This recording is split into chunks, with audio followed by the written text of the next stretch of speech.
Now we'll be doing Barf and Belch, or Bars, whatever they're called.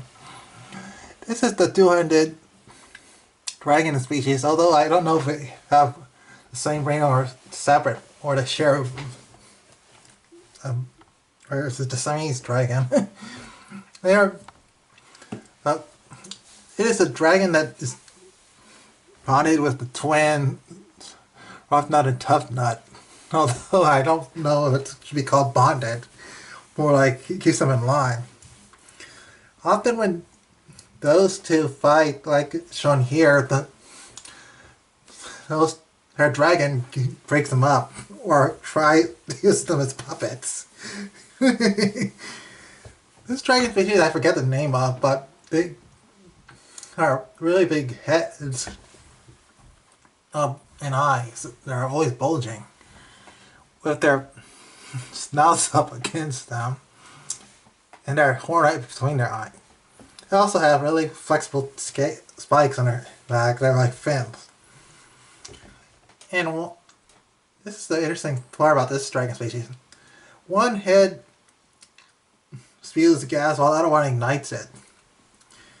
And the first movie, it was pointed out that in order to stop this dragon from burning you, you have to figure out which one is which to put out the flames. Or at least I think it is. These two, I think, was more. I mean, this dragon's more mature than its rider. I think it is. I don't think it's along. Also, I noticed it could do a barrel roll on fire when in the second film. Also, one time bonded with Hiccup after Hiccup saved it from a big avalanche that its riders caused. Now that was silly. Although, I don't know if it should be a good idea that's paired with these two. I mean, unlike most riders who have their saddle on their dragon's back, these two have their saddles on the dragon's neck area, towards the middle. It's slide off more. I gotta say, it has an interesting way of doing things. Both heads seem to get along, unlike its riders. Let them fight each other, or get into pranks involving it pulls the dragon into.